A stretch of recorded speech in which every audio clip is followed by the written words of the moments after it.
चलो भाई, तो लास्ट क्लास के अंदर तक हम लोग ना ग्रुप 13, 14, 15, 16, 17 तक के हाइड्राइड्स का, मतलब जब वो हाइड्रोजन के साथ रिएक्ट करते हैं तो जो कंपाउंड्स बनाते हैं उनकी हमने फिजिकल प्रॉपर्टीज को देखा कि भाई उनके अंदर फोर्स ऑफ अट्रैक्शन किसका ज्यादा होगा, किसका साइज छोटा होगा, किसका साइज बड़ा होगा, बॉन्ड एंगल कैसे होंगे, मेल्टिंग पॉइंट कैसे होगा। वो चीज बहुत ही ज्यादा इंपॉर्टेंट है, क्योंकि जब भी आपको जेई मेंस का हो या नीट का या एडवांस का पेपर हो, उसके अंदर वहां से आपको एक क्वेश्चन पक्का दिखाई देगा ही देगा, क्योंकि वो पी ब्लॉक के सभी एलिमेंट्स का कंपैरिजन है फिजिकल प्रॉपर्टीज का। तो अगर आप उसको अच्छे तरह से रिवाइज कर लोगे अभी, तो आपको फिर वो कभी भूलोगे नहीं। ठीक है, वो आपके काम आता रहेगा। अब हम लोग आगे बात करते हैं। आज बात करेंगे हम लोग टाइप ऑफ सॉलिड्स की, कि जो सॉलिड स्ट्रक्चर मेरे पास बनते हैं वो किस किस तरीके से बन सकते हैं, उनका स्ट्रक्चर क्या होता है। ठीक है, जहां पर हम लोग सबसे मेन कॉन्सेप्ट जो अपना है पोलराइजेशन, पोलराइजेशन की बात करेंगे। उससे पहले हेडिंग डालिए आप, type of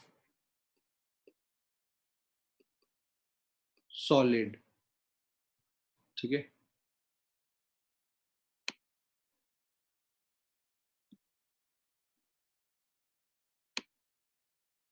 type of solid की बात करते हैं।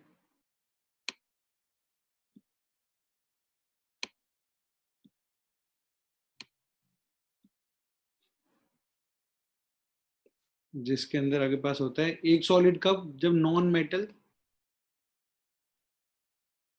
दूसरे नॉन मेटल से कंबाइन करे। एक तो वो, एक होता है सॉलिड जब मेरा मेटल मेटल से कंबाइन करता है तब, और एक होता है जब मेरे पास नॉन मेटल मेटल से कंबाइन करे तब। ठीक है, अब जब मेरे पास नॉन मेटल कंबाइन करता है तो दो तरीके के मेरे पास सॉलिड्स का फॉर्मेशन होता है। एक होता है आपके पास कोवेलेंट नेटवर्क सॉलिड। ठीक है, ये पूरा नेटवर्क स्ट्रक्चर होता है, मतलब इसका एक कोई फाइनाइट फॉर्मूला नहीं है। ये बहुत बड़ा सा होता है। जैसे आप लोगों ने डायमंड देखा था, डायमंड के अंदर क्या है मेरे पास, आपका हर एक कार्बन का हाइब्रिडेशन sp3 होगा और वो एक्सपेंड करता जाएगा, रुकता नहीं है। ठीक है, जैसे एग्जाम्पल की जब बात करते हैं हम लोग, इनका स्ट्रक्चर मैं बना के भी दिखाऊंगा आपको अभी। डायमंड हो गया, या फिर आप SiO2 की बात करो तो मैंने आपको बना के दिखाया था, silicon oxygen oxygen oxygen oxygen, फिर इस ऑक्सीजन से फिर सिलिकॉन कंबाइन होता है। इस तरीके से चेन आगे चलती रहती है। ठीक है, फिर आप चाहे बात करो यहाँ पर ब्लैक फॉस्फोरस की बात कर लो चाहे आप। ठीक है, चाहे आप बोरोन की बात करो या फिर आप सिलिकॉन की बात करो, इस तरह से जो कंपाउंड्स होते हैं वो कोवेलेंट नेटवर्क स्ट्रक्चर बनाते हैं और वो एक्सपेंड करते ही रहते हैं। दूसरा होता है मॉलिक्यूलर सॉलिड्स।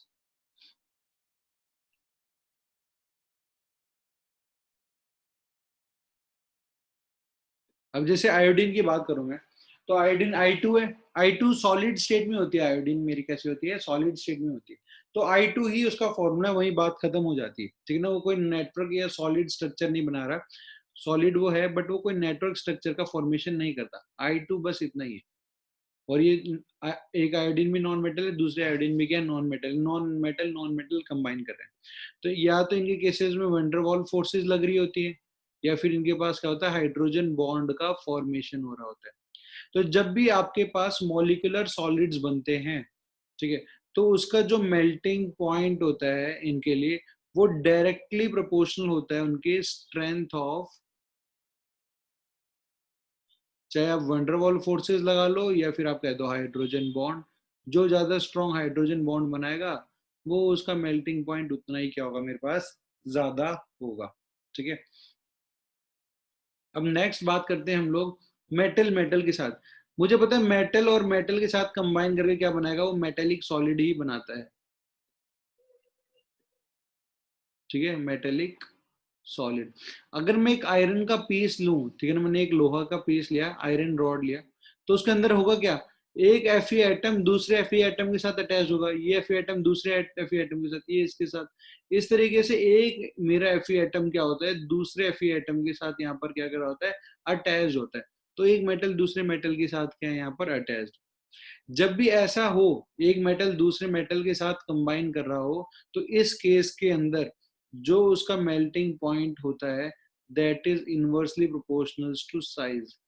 जितना बड़ा साइज होगा उतना फोर्स ऑफ अट्रैक्शन कम होगा, और फोर्स ऑफ अट्रैक्शन कम होगा तो उसका मेल्टिंग पॉइंट भी कम होगा। और मैं कह सकता हूँ डायरेक्टली प्रोपोर्शनल टू पैकिंग, ठीक है ना, डायरेक्टली प्रोपोर्शनल टू पैकिंग। अब ये पैकिंग क्या भला है उसको समझाता हूँ मैं आपको, फिर हम आगे बढ़ेंगे। देखो कई बार क्या होता है, मैं यहाँ पर एक एग्जांपल आपको बना के दिखाता हूँ इस तरीके से। एटम्स के अरेंजमेंट होता है, क्या होता है, एटम्स का अरेंजमेंट होता है, जिसको पैकिंग की बात कर रहा हूँ मैं। ये सॉलिड स्टेट हम लोग पढ़ेंगे, वहां पर भी आएगा। अगर मैं यहाँ पर मैंने एक एटम रखा हुआ है, यहाँ पर दूसरा एटम रखा हुआ है, यहाँ पर इसके बगल में तीसरा एटम रखा है, यहाँ चौथा एटम रखा हुआ है, पांचवा आइटम रखा हुआ है। अब मैं नेक्स्ट आइटम जस्ट इसके ऊपर ही रख रहा हूँ, क्योंकि सॉलिड में है तो सॉलिड में होगा तो सारी चीजें एक दूसरे के पास पास में प्रेजेंट होंगी इस तरीके से। ये एक तरह की पैकिंग है। दूसरे तरीके की पैकिंग की बात करूं तो वो ऐसी भी हो सकती है कि भाई मेरे पास एटम्स रखे हुए हैं कुछ इस प्रकार से, एक एटम आयरन का, ये दूसरा, ये तीसरे इसके बगल में, फिर ये इसके बगल में रखा हुआ है, इसके बगल में रखा हुआ है। अब जो आप ऊपर वाली लेयर आएगी वो इन दोनों के बीच में अगर एटम रखा हुआ है, यहाँ पर तो देखो क्या है, इसके जस्ट ऊपर था, बट यहाँ पर क्या है, दोनों के बीच में रखा हुआ है। नेक्स्ट वाला इन दोनों के बीच में रखा हुआ है, इन दोनों के बीच में रखा हुआ है। ये एटम्स का अरेंजमेंट किस तरीके से है उसको हम लोग पैकिंग बोलते हैं, ठीक है। कि जो मेरे पास वहां पर एटम्स पैक हुए हैं सॉलिड के अंदर, उन वो किस तरीके से पैक हो, ठीक है। इसकी बात है, आप पूरा सॉलिड स्टेट के अंदर पैकिंग एफिशिएंसी पे ही चलता है। अब जब नॉन मेटल्स और मेटल कंबाइन करते हैं तो मुझे पता है दो चीजें पॉसिबल हैं। एक तो जो बॉन्ड बनता है वो मेरा आयोनिक बॉन्ड बनता है। कैसा बनता है मेरे पास, आयोनिक बॉन्ड बनता है, ठीक है। और एक होता है मेरे पास प्री डोमिनेटिंग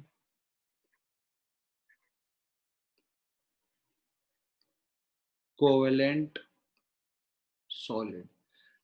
कोवेलेंट मॉलिक्यूल्स भी बनते हैं। मतलब प्री डोमिनेटिंग कोवेलेंट सॉलिड का मतलब, आपके पास देखो जब भी एक मेटल और नॉन मेटल कंबाइन करेगा, मेटल तो अपनी इलेक्ट्रॉन देने की इच्छा रखता है और नॉन मेटल क्या करता है, इलेक्ट्रॉन्स को लेने की इच्छा रखता है, तब उनके बीच में आयनिक बॉन्ड हो जाते हैं नॉर्मल केस में। कुछ केसेस ऐसे होते हैं जिसके अंदर कोवेलेंट कैरेक्टर ज्यादा होते हैं। कोवेलेंट कैरेक्टर ज्यादा होने का मतलब किस चीज से है, कि उनके अंदर इलेक्ट्रॉन की शेयरिंग ज्यादा प्रिफरेबल होती है, कि दोनों के बीच में इलेक्ट्रॉन की शेयरिंग हो जाए, तो ताकि दोनों का भला हो जाए, ठीक है। तो वहां पर मैं ये कहता हूँ कि भाई मेरे पास कोवेलेंट कैरेक्टर ज्यादा आ रहे हैं उस मॉलिक्यूल के अंदर। तो जब भी आपके पास आयोनिक बॉन्ड बने, ठीक है, आयोनिक बॉन्ड मुझे पता है कैसे बनेगा, जब मेरा कैटायन एनायन से क्या होगा, अट्रैक्ट करेगा, एनायन को अट्रैक्ट करेगा, ठीक है। नेगेटिव चार्ज को क्या करेगा, ये अट्रैक्ट करेगा। और आपका नेगेटिव चार्ज को कौन अट्रैक्ट करेगा, पॉजिटिव चार्ज अट्रैक्ट करेगा, इस तरीके से। तो इनके बीच में जो फोर्स ऑफ अट्रैक्शन लग रही होती है, तो ये सब एक जगह पैक्ड होते हैं, और ये किसका फॉर्मेशन करते हैं, एक लैटिस का फॉर्मेशन करते हैं, ठीक है। तो इस केस के अंदर जो आपको मेल्टिंग पॉइंट होगा that will be directly proportional to lattice energy, ठीक है ना, that will be directly proportional to lattice energy, ठीक है। नेक्स्ट, जो आपके ये कंपाउंड होंगे प्री डोमिनेटिंग कोवेलेंट कंपाउंड्स, यहाँ पर भी मेरा मेल्टिंग पॉइंट इसके जैसा ही होगा, मेटल्स की तरह। तो यहाँ पर आपको जो मेल्टिंग पॉइंट होगा that will be inversely proportional to size. जितना बड़ा साइज होगा उतने वीक बॉन्ड होंगे, और जितने वीक बॉन्ड होंगे उसको हीट करके तोड़ना उतना ही आसान होगा। इसलिए हम लोग यहाँ बात करते हैं इसकी। अब जो अपना टॉपिक है, जिसको मैंने आपको सिर्फ एक इंट्रोडक्शन दी है कि भाई मेरे नॉन मेटल कंबाइन करके या तो नेटवर्क सॉलिड बना सकते हैं, मॉलिक्यूलर सॉलिड होगा। मेटल मेटल कंबाइन करके मेटलिक सॉलिड ही बनता है, और मेटल नॉन मेटल कंबाइन करके आयनिक भी बन सकता है, और प्रीडोमिनेटिंग कोवेलेंट मॉलिक्यूल भी बन सकता है उसके अंदर, क्योंकि कोवेलेंट कैरेक्टर कैसे होंगे, ज्यादा होंगे। जो अब मैं टॉपिक की बात करने जा रहा हूँ, ये तो बस एक नमूना था, वो है अपना पोलराइजेशन। ये टॉपिक बहुत जरूरी है, ध्यान से सुनना कि इसके अंदर है क्या। हम लिखते हैं पोलराइजेशन, हेडिंग डालो।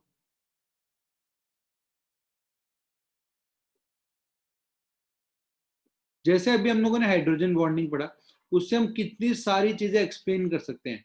बॉइलिंग पॉइंट, मेल्टिंग पॉइंट, उन कंपाउंड्स की जिनके अंदर हाइड्रोजन बॉन्डिंग प्रेजेंट होती है, उसी तरीके का कुछ नेचर होता है मेरा किसका, पोलराइजेशन का भी।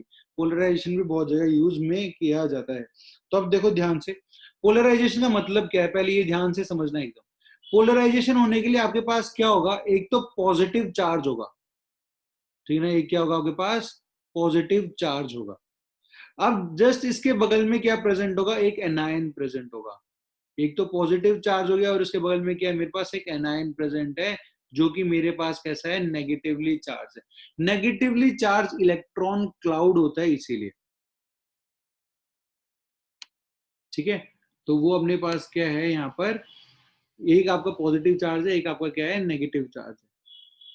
एक बार इसको देख लो, लिख लो अगर जो नहीं लिख पाए, या तो आप इसका स्क्रीनशॉट ले लो, बाद में लिख लेना। बाकी मैं आपको स्लाइड शेयर कर ही दूंगा।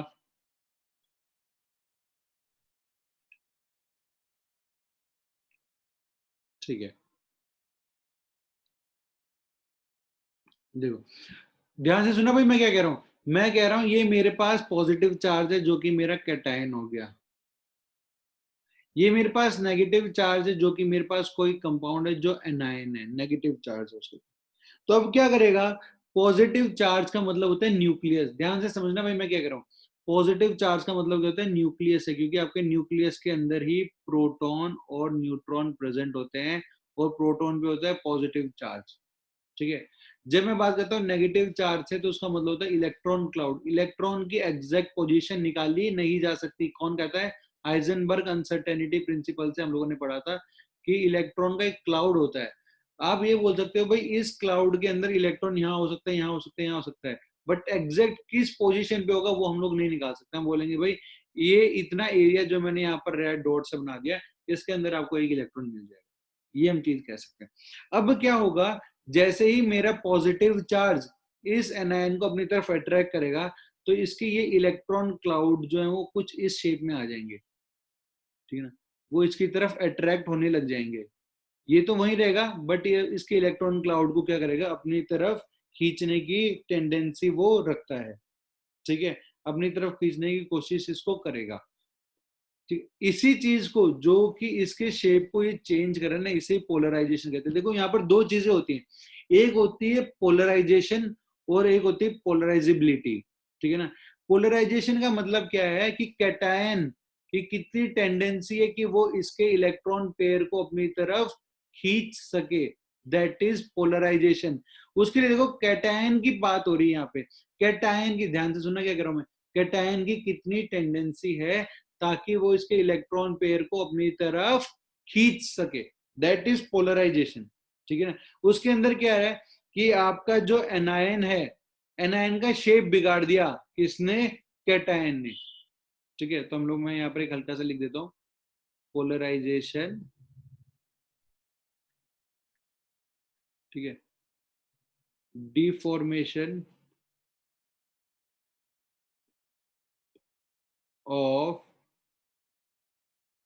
Anion by cation. एक होता है पोलराइजिबिलिटी। पोलराइजिबिलिटी क्या होती है उसको ध्यान से सुनना, मैं क्या कह रहा हूं। पहली चीज कि भाई जब मेरा कैटायन ने एनायन को अट्रैक्ट किया, तब तो बात आ रही थी कैटायन के ऊपर कि भाई कैटायन कितनी पावर से इसको अपनी तरफ खींच सकता है, ठीक है। दूसरी बात आती है एनायन की, कि एनायन की कितनी टेंडेंसी है कि वो खुद को खींचने देगा, ठीक है ना। पहले सुना, पहले क्या बोला मैंने, पहले मैंने बोला कि कैटायन की कितनी टेंडेंसी है कि वो इसके इलेक्ट्रॉन पेयर को, एनायन को अपनी तरफ खींच सके, क्योंकि इसकी तरफ इलेक्ट्रॉन आएंगे तो बीच के अंदर शेयरिंग बढ़ेगी, शेयरिंग बढ़ेगी तो कोवेलेंट कैरेक्टर बढ़ता है, वो बात की बात है।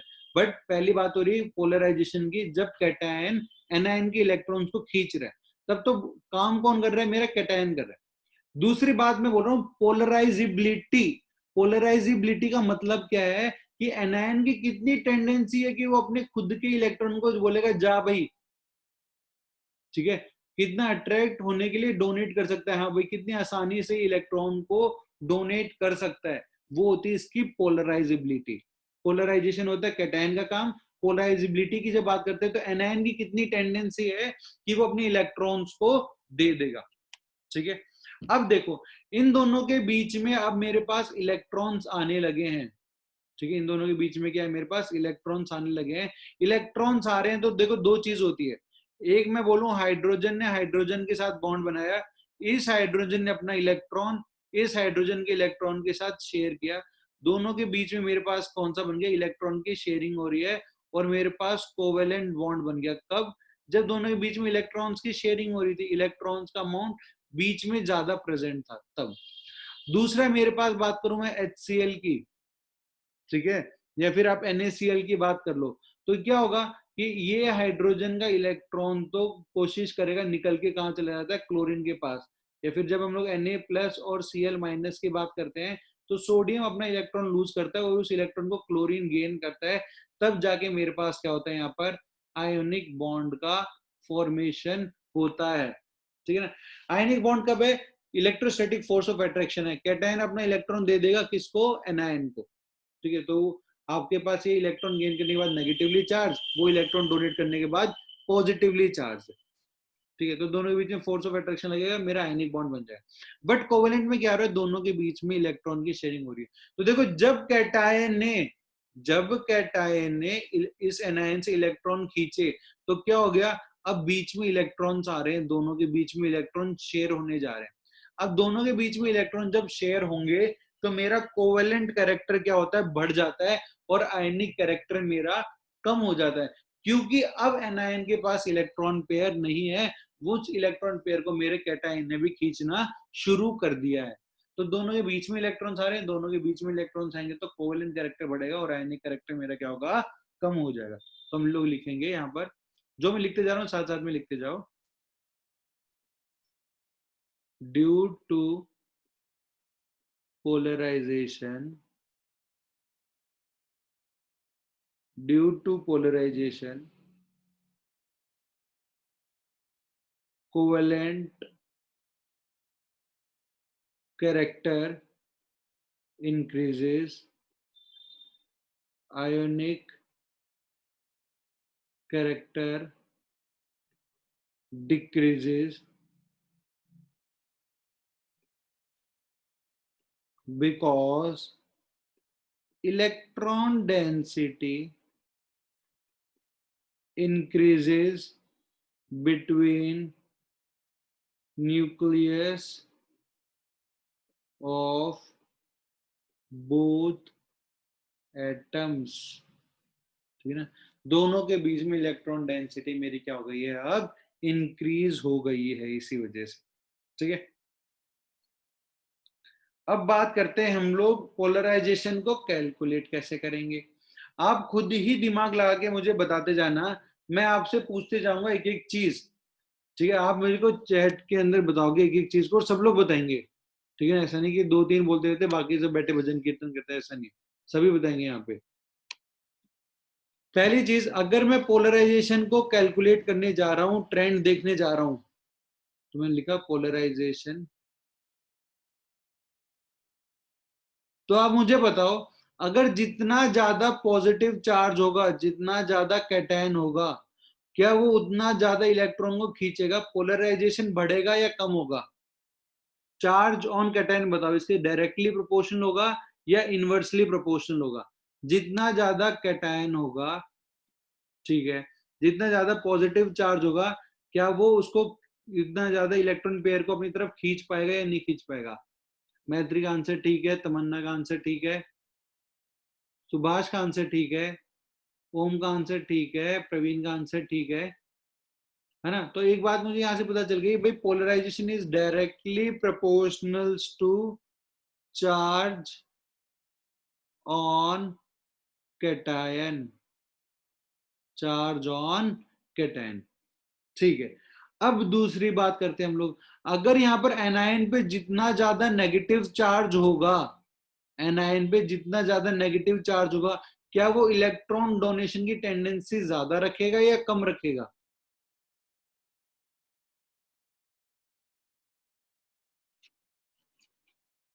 बताओ भाई, अगर एनायन पे जितना ज्यादा नेगेटिव चार्ज होगा तो उसका मतलब क्या है। बिल्कुल सही बात है, सुभाष का आंसर ठीक है।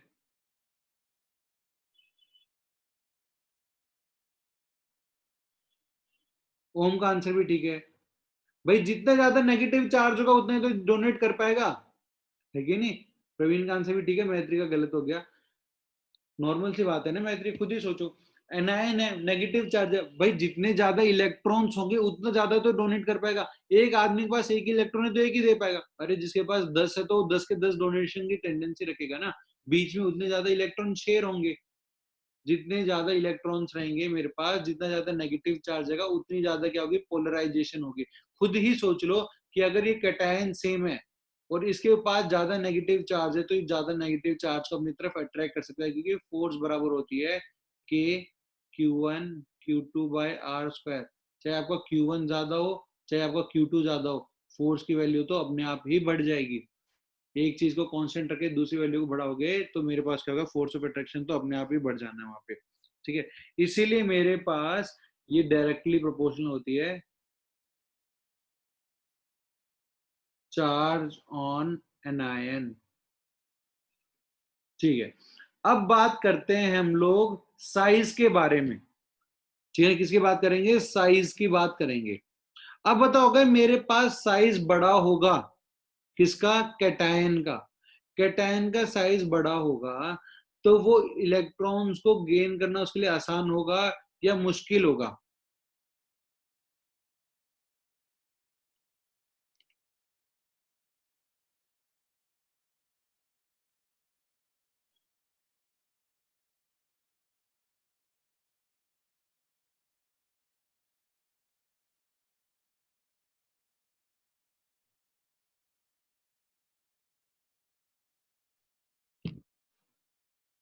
बिल्कुल सही है।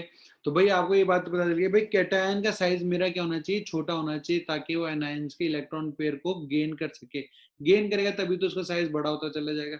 ठीक है, तो ये मेरे पास इनवर्सली प्रोपोर्शनल होता है किसके, साइज ऑफ कैटायन के। और ये डायरेक्टली प्रोपोर्शनल होता है मेरे पास, डायरेक्टली प्रोपोर्शनल होता है मेरे किसके, साइज ऑफ एनायन के। क्यों?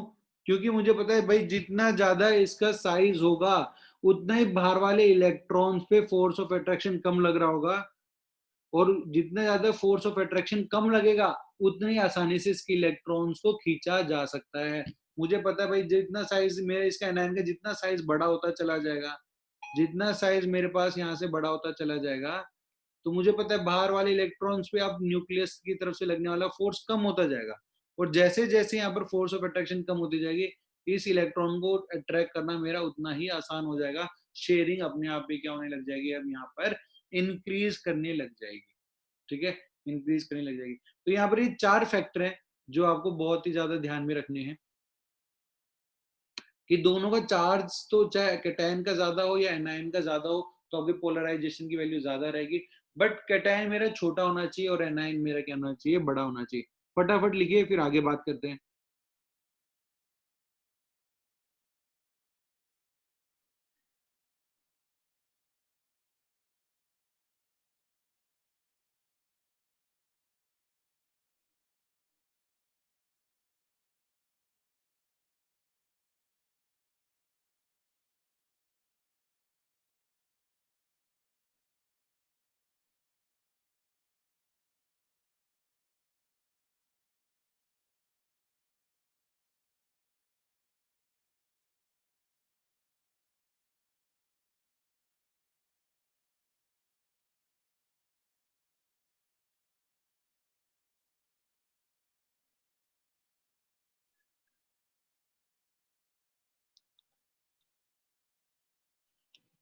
ठीक है, तो यहां से मुझे पता चल गया भाई कि मेरे पास पोलराइजेशन बढ़ेगा तो कोवेलेंट करेक्टर बढ़ेगा, कोवेलेंट करेक्टर बढ़ेगा मेरे पास आयनिक करेक्टर मेरा क्या हो जाएगा, कम हो जाएगा। ये चीज मुझे यहाँ से पता चल गई। एक तो दूसरी चीज मुझे पता चली भाई, चार्ज ऑन कैटायन ज्यादा हो या फिर चार्ज ऑन एनायन ज्यादा हो मेरे पास, तो पोलराइजेशन बढ़ता है। बट कैटायन मेरा छोटा होना चाहिए और एनायन मेरे पास क्या होना चाहिए, बड़ा होना चाहिए।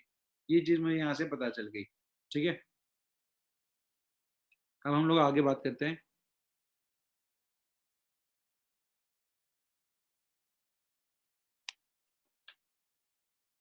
आ जाओ भाई। अब आगे बढ़ते हैं यहाँ पे, ये सब चीजें बहुत इंपॉर्टेंट है। ठीक है, अब मैं यहाँ पर कुछ साइज की बात करना चाहता हूँ आपसे। ठीक है ना, साइज की बात, जब मैं लिथियम प्लस की बात करूं, सोडियम प्लस की बात करूं, Be2 प्लस की बात करूं, यहाँ पर मैं लिखूंगा Mg2 प्लस, और यहाँ पर आता है मेरे पास एल्यूमिनियम 3 प्लस। ठीक है, क्या आता है मेरे पास, एल्यूमिनियम 3 प्लस आता है। तो यहाँ पर सबसे पहले मैं बात करूंगा साइज की, कि साइज का क्या ऑर्डर होने वाला है यहाँ पे। ठीक है, तो साइज का ऑर्डर मैं आपको बता दूं कि, या फिर हम पोलराइजेशन की बात करें, ठीक है ना, सीधी पोलराइजेशन की बात करते हैं, तो मेरा बेरिलियम का इससे ज्यादा होता है एल्यूमिनियम का, एल्यूमिनियम का मैग्नीशियम से ज्यादा होता है, Mg2 प्लस से ज्यादा होता है। फिर मेरा मैग्नीशियम 2 प्लस का लिथियम प्लस से ज्यादा होता है, और लिथियम प्लस का मेरा सोडियम प्लस से क्या होता है, ज्यादा होता है। ठीक है, ये चीज मुझे यहाँ से क्या हो गई, पता चल गई है। तो इसके अंदर जो ऑर्डर होता है किसका, पोलराइजेशन का, पोलराइजेशन का जो ऑर्डर आता है, ये मैंने इसलिए लिख के दिखाया, आपको याद करना बहुत आसान है। ऐसे ऐसे ऐसे से लाइन खींच दो, बस आपका आंसर आ गया कि भाई मेरे पास जो बेरिलियम 2 प्लस है, इसके ज्यादा है किससे, एल्यूमिनियम 3 प्लस से, और ये वैल्यू ज्यादा होती है किससे, मैग्नीशियम 2 प्लस से, और ये ज्यादा पोलराइजेशन होता है इसका किससे, लिथियम प्लस से, और लास्ट में आपके पास आता है सोडियम प्लस।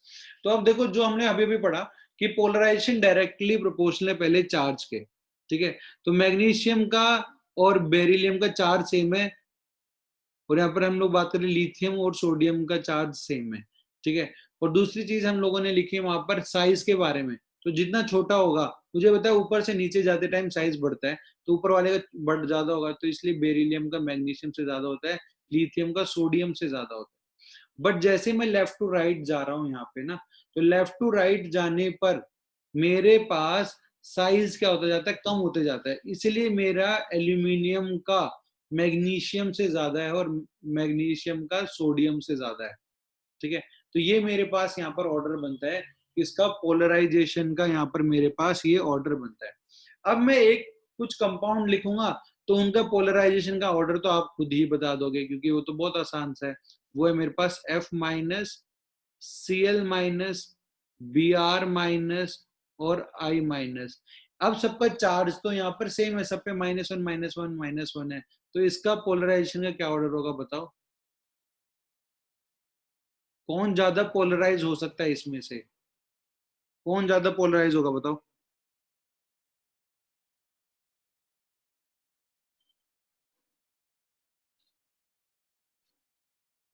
बिल्कुल सही बात है, आयोडीन होगा मेरे पास।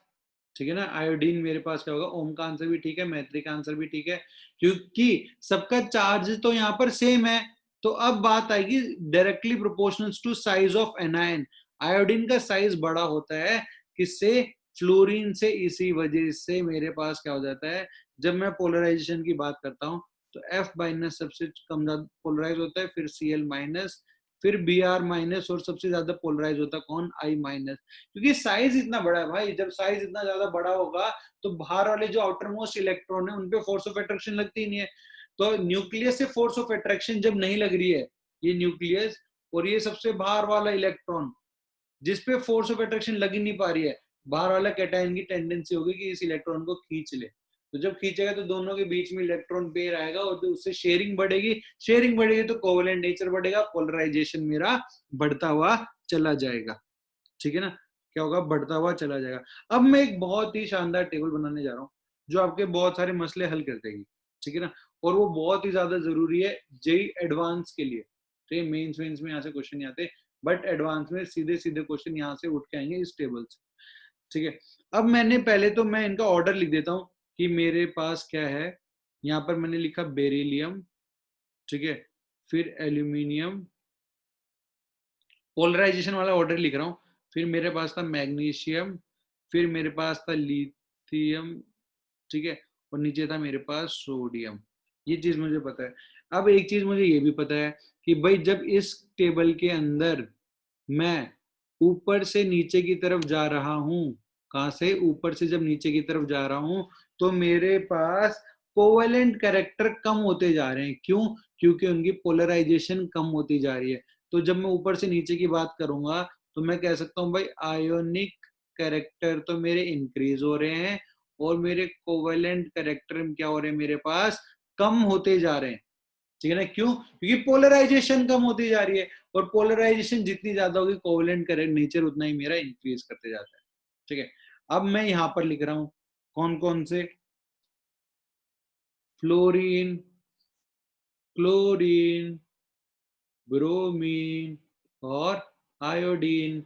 तो जैसे ही मैं यहां से लेफ्ट टू राइट मूव करूंगा, ठीक है ना, लेफ्ट टू राइट मूव करूंगा यहां से यहां की तरफ, तो मुझे पता है कि मेरी पोलराइजेशन की वैल्यू क्या कर रही है, इंक्रीज कर रही है। क्योंकि फ्लोरीन से आयोडीन तक आऊंगा, आयोडीन मेरा एक एनाइन बनने वाला है, एनाइन पे इसका साइज बहुत बड़ा होगा, इसी वजह से यहाँ पर मेरे पास कोवेलेंट कैरेक्टर तो इंक्रीज करेगा बट आयोनिक कैरेक्टर मेरा डिक्रीज करेगा। ठीक है, अब इनसे मैं बनने वाले कंपाउंड लिख रहा हूं, बी और एफ कंबाइन करेंगे तो BeF2 बनेगा। ठीक है, बी और Cl कंबाइन करेंगे तो मेरे पास BeCl2, BeBr2, BeI2, aluminium fluorine combine करके AlF3, फिर बनेगा यहाँ पर AlCl3, ये बनेगा AlBr3, ये बनेगा मेरे पास AlI3, मैग्नीशियम कंबाइन करेगा तो MgF2, ये बन जाएगा मेरे पास MgCl2, ये बन जाएगा मेरे पास MgBr2, ये बन जाएगा मेरे पास MgI2, ये बन जाएगा मेरे पास LiF, LiCl, LiBr, और ये बन जाएगा मेरे पास LiI, और ये बन जाएगा मेरे पास NaF, ये बन जाएगा मेरे पास NaCl, सोडियम और ब्रोमीन से कंबाइन करके बनेगा NaBr, और ये बन जाएगा मेरे पास NaI। ठीक है, ये मेरे पास क्या बन गया, NaI बन गया। ठीक है, अब देखो यहाँ पर मैं आपको कुछ चीजें समझा रहा हूं, चीजों को समझना है ध्यान से। जैसे मैं लेफ्ट टू राइट जा रहा हूं फ्लोरीन से आयोडीन की तरफ, तो मेरा कोवेलेंट नेचर क्या करते जा रहा है, इंक्रीज करते जा रहा है। कैसे करते जा रहा है, इंक्रीज करते जा रहा है। मतलब लेफ्ट हैंड साइड से जब मैं राइट हैंड साइड पे जाऊंगा तो मेरे पास पोलराइजेशन बढ़ती जाएगी और वहां कोवेलेंट नेचर मेरा बढ़ता चला जाएगा। कोवेलेंट नेचर यहाँ पर इंक्रीज, ऊपर से नीचे आऊंगा तो मेरा कोवेलेंट नेचर कम होता चला जाएगा, कोवेलेंट नेचर कम होता जाएगा, आयनिक कैरेक्टर मेरे पास क्या करते जाएगा, बढ़ता हुआ चला जाएगा। ठीक है ना, यहाँ पर क्या होगा, मेरे पास बढ़ता हुआ वो चला जाएगा जब ऊपर से नीचे आ रहा हूँ। तो यहाँ पर मैं कुछ कलर से चीजें आपको दिखा रहा हूँ, यहाँ मैं ब्लू कलर से कुछ चीजें हाईलाइट करता हूँ।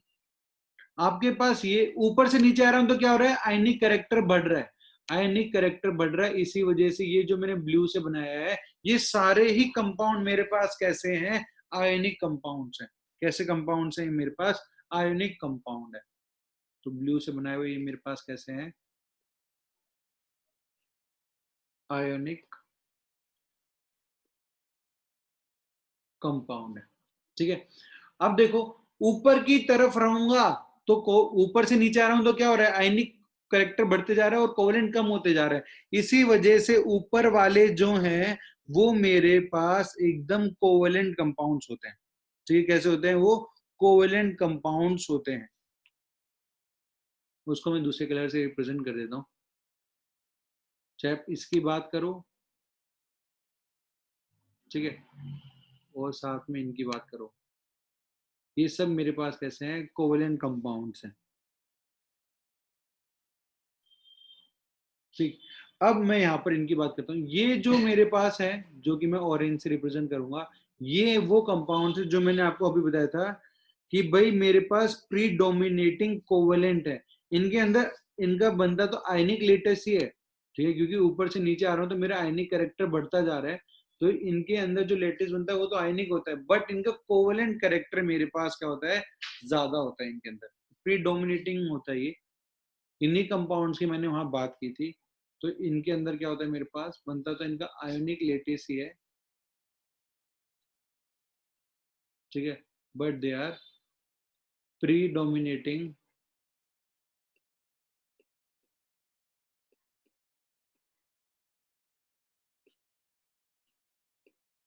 कोवेलेंट, ठीक है,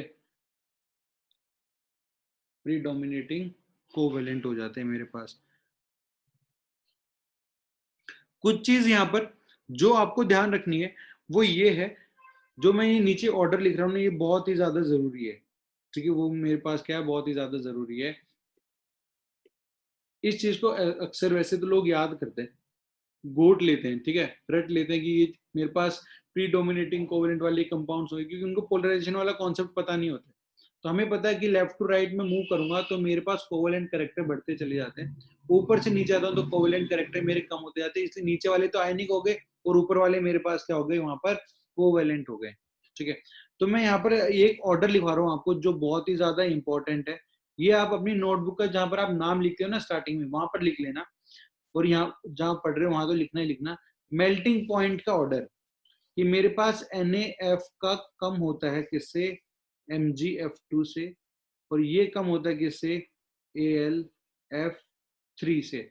और यहीं पे मैं बात करूं मेल्टिंग पॉइंट का ऑर्डर, NaCl का ज्यादा होता है मेरे पास MgCl2 से, और ये वैल्यू ज्यादा होती है AlCl3 से, ठीक है।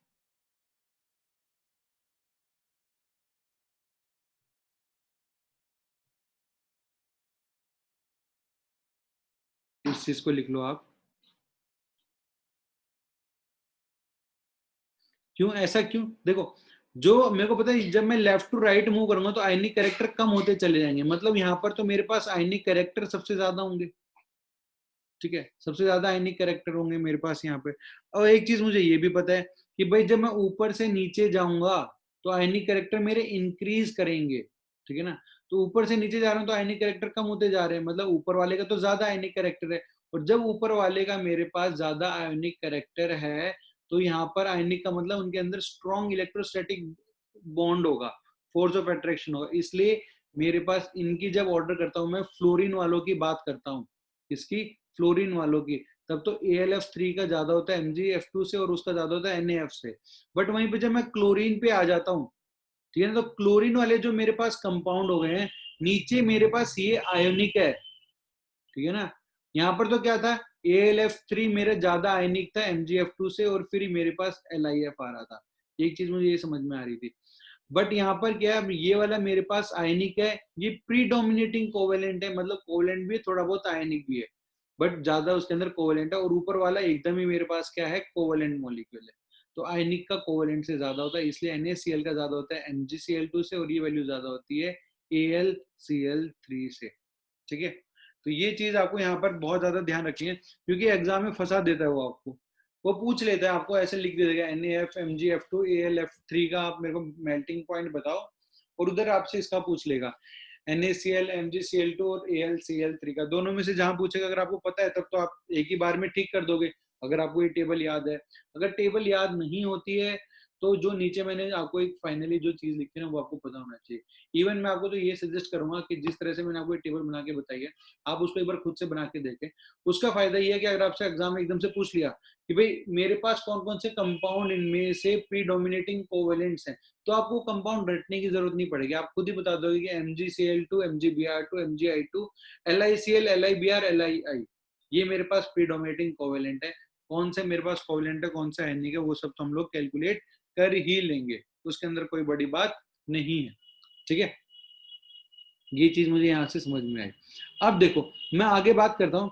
तो सबसे पहले हम लोगों ने बात की थी, यहाँ पर पोलराइजेशन शुरू किया तो कोवेलेंट नेटवर्क सॉलिड्स की बात की थी, ठीक है ना, कोवेलेंट नेटवर्क सॉलिड्स की बात की थी, ठीक है। तो अपने पास देखो यहाँ पर कोवेलेंट नेटवर्क सॉलिड्स की जब हम लोगों ने बात की तो डायमंड SiO2 ब्लैक फॉस्फोरस, इन सब मॉलिक्यूल्स के अंदर मैंने बोला आपको कि कोवेलेंट नेटवर्क सॉलिड बनने वाला है, इनका स्ट्रक्चर बहुत बड़ा होता है, वो रुकता नहीं है इतनी आसानी से, तो ये पूरा एक नेटवर्क स्ट्रक्चर होता है। तो इनके स्ट्रक्चर की बात करेंगे अब हम लोग, तो आप हेडिंग डालिए 3D नेटवर्क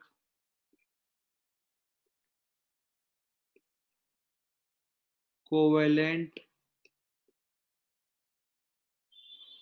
स्ट्रक्चर, ठीक है, जिसके अंदर सबसे पहला है मेरे पास डायमंड, डायमंड की मैं बात कर रहा हूँ। डायमंड मेरे पास कार्बन का ही क्या है, एक एलोट्रॉप है, ठीक है, जिसके अंदर सारे कार्बन की हाइब्रिडाइजेशन क्या होती है, sp3 होती है। sp3 का मतलब 4 ऑर्बिटल्स इसमें काम आएंगे, एक s और बाकी 3 p, मतलब px, py और pz, तीनों ही यहाँ पर क्या आ जाती है, मेरे काम में आ जाती है, ठीक है। इसका शेप होता है मेरे पास टेट्राहेड्रल शेप। टेट्राहेड्रल शेप के अंदर जो बॉन्ड एंगल होता है वो मेरे पास होता है 109 डिग्री 28 मिनट्स। अगर मैं आपको बना के दिखाऊं तो कुछ इस तरीके से, क्या आपको पता है कार्बन का एटॉमिक नंबर 6 होता है, कॉन्फ़िगरेशन होती है 2,4। तो कार्बन के आउटर मोस्ट में 4 इलेक्ट्रॉन होते हैं, 1 2 3 और ये 4। ये एक और कार्बन से अटैच्ड होता है यहाँ पर, ये कार्बन से, ये अंदर की तरफ कार्बन है आपके पास, ये बाहर की तरफ एक कार्बन है, ठीक है। अब क्या होगा, ये जो बॉन्ड एंगल होता है मेरे पास, ये सारे बॉन्ड एंगल 109 डिग्री 28 मिनट्स के होते हैं। ये ट्राइपॉड की तरह है कि ये पैर अंदर की तरफ है, ये आपकी तरफ आया हुआ है, ठीक है। अब ये कार्बन वापस से क्या होगा कि 4 अलग कार्बन से अटैच होगा, एक इससे, एक दो तीन इनसे, और ये सारे बॉन्ड एंगल मेरे पास कितने होंगे, 109 डिग्री 28 मिनट्स के। और एक कार्बन मेरे पास कितने सिग्मा बॉन्ड बना रखा है, 1 2 3 4, 4 सिग्मा बॉन्ड बना रखा है, इसलिए हर कार्बन की हाइब्रिडेशन कैसी होती है, sp3। ये कार्बन आगे अटैच होगा, ये कार्बन आगे अटैच होगा, ये कार्बन और आगे कार्बन से अटैच होगा, ये भी आगे कार्बन से अटैच होगा, ये अलग प्लेन में पीछे की तरफ, ये ऊपर की तरफ। इस तरह से स्ट्रक्चर क्या होता है मेरे पास, हर डायरेक्शन के अंदर मूव ऑन करता रहता है, इसलिए एक नेटवर्क स्ट्रक्चर का फॉर्मेशन होता है, किसके अंदर, डायमंड के अंदर, ठीक है। तो डायमंड में अगर हम पूछेंगे तो कार्बन की hybridization sp3, shape tetrahedral, bond angle 109 degree 28 minutes होती है। एक चीज यहाँ पर याद। अब बात करते हैं हम नेक्स्ट। अब देखो यहाँ पर क्या हो रहा है, जब मैं कार्बन की बात कर रहा हूं, ये कार्बन इस कार्बन से जब बॉन्ड मिला बनाता है, तो अगर मैं कार्बन के है वो लिखूं कॉन्फ़िगरेशन, तो वो क्या होती है, 1s2 2s2 2p2, मतलब p के अंदर कितने इलेक्ट्रॉन्स होंगे, एक और दो, ठीक है। तो कार्बन 4 बॉन्ड क्यों बनाता है, क्योंकि एक इलेक्ट्रॉन यहाँ आता है, एक इलेक्ट्रॉन यहाँ आता है, ठीक है, एक इलेक्ट्रॉन यहाँ आता है और एक इलेक्ट्रॉन यहाँ आता है, तो टोटल देखो 1 2 3 4, 4 इलेक्ट्रॉन आते हैं और मेरा पी कैसा हो जाता है, कंप्लीट हो जाता है इसी वजह से।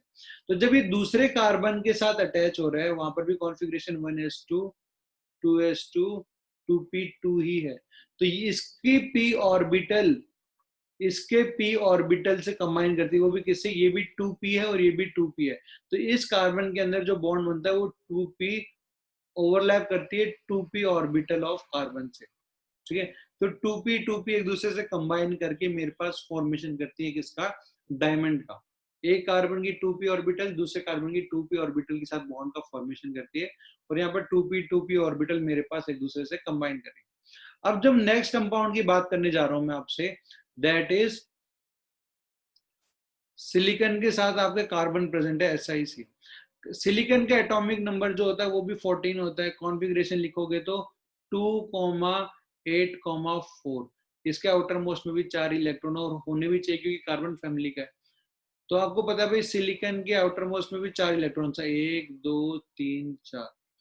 SiC के अंदर क्या होता है, एक सिलिकॉन 4 कार्बन से अटैच्ड होता है, ठीक है ना, एक सिलिकॉन 4 कार्बन से अटैच होता है और एक कार्बन 4 सिलिकॉन से, फिर एक सिलिकॉन 4 कार्बन से और एक कार्बन 4 सिलिकॉन से, इस तरीके से ये कार्बन फिर 4 सिलिकॉन से अटैच हो, ऐसा ही ऐसा ही ऐसा ही। इस तरह से ये स्ट्रक्चर कैसा होता है मेरे पास, चलता ही रहता है, ठीक है, कि एक कार्बन 4 सिलिकॉन से, फिर 4 सिलिकॉन, एक सिलिकॉन 4 कार्बन से, एक कार्बन 4 सिलिकॉन से, ये प्रोसीजर मेरे पास क्या रहता है, चलते रहता है। किसी को भी देखो तो वो 4 बॉन्ड का फॉर्मेशन कर रहा है, चाहे आप सिलिकॉन को देख लो या आप कार्बन को देख लो, इसलिए यहाँ पर भी हाइब्रिडेशन कैसी होती है, sp3 होती है। बट जब मैं सिलिकॉन की कॉन्फ़िगरेशन लिखूं तो वो आती है 1s2 2s2 2p6 3s2 3p2, और जब मैं कार्बन की लिख रहा था तो वो थी मेरे पास 1s2 2s2 2p2। तो इसकी 2p इसके 3p के साथ ओवरलैप करके इन बॉन्ड का क्या करती है, फॉर्मेशन करती है, ठीक है। तो जब मैं बात करूंगा, कंपेयर करूं सिलिकॉन के साथ कार्बन प्रेजेंट हो या फिर डायमंड के अंदर, ये डायमंड में तो कार्बन कार्बन बॉन्ड्स है, ठीक है, कार्बन के साथ बॉन्ड्स है। तो जब मैं यहाँ पर बात करूंगा मेल्टिंग पॉइंट की, तो मेल्टिंग पॉइंट मेरा डायमंड का ज्यादा होता है सिलिकॉन कार्बाइड से। और पूछे क्यों, तो हम बोल देंगे भाई देखो इसके अंदर तो सिलिकॉन और कार्बन का बॉन्ड है जो कि ये 3p का होता है और ये मेरे पास 2p में होता है, ठीक है।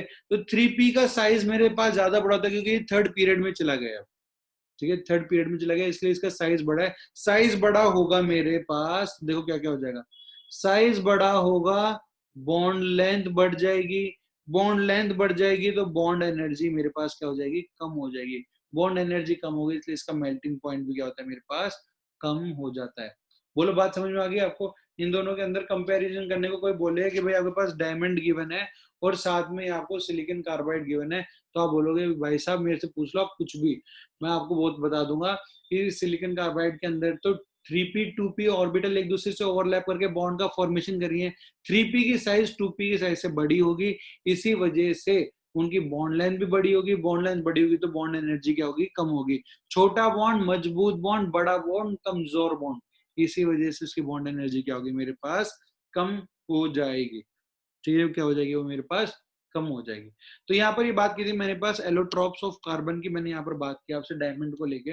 अब अगली क्लास के अंदर हम लोग क्या करेंगे, फास्फोरस के एलोट्रॉप्स की बात करेंगे, जिसके लिए मैंने आपको पहले पढ़ा रखा है व्हाइट फास्फोरस क्या होता है, रेड फास्फोरस क्या होता है, ब्लैक फास्फोरस क्या होता है, ठीक है। तो पुराने पाप अपने खोलना, एक बार उनको रिवाइज करना कि उन फास्फोरस का स्ट्रक्चर जो मैंने आपको बना के दिखाया था वो एक बार आप उसको रिवाइज कर लेना, ठीक है, ताकि हम लोग कल जब उन स्ट्रक्चर को मैं बनाऊंगा तो मैं आपसे वहां से चीजें भी पूछूंगा। इसलिए मैंने कहा था कि जो ये हम लोग केमिकल बॉन्डिंग पढ़ रहे हैं ना 45 डेज की, इसके अंदर आपकी 11th और 12th की पूरी इनऑर्गेनिक एक बार वापस से रिवाइज हो जाएगी, ठीक है। उनकी फिजिकल प्रॉपर्टीज, उनकी केमिकल प्रॉपर्टीज होगी, उनके स्ट्रक्चर हो गए, ये सब चीजें। अब जैसे अगली क्लास में हम एलोट्रॉप्स ऑफ ये पढ़ेंगे अपने पास फॉस्फोरस, तो white phosphorus, black phosphorus, red phosphorus, वो सब वापस आ जाएंगे यहाँ पे, तो आपको वो चीजें भी रिवाइज करने का वापस से मौका मिलता रहेगा, ठीक है। तो बस आज की क्लास के लिए इतना ही है।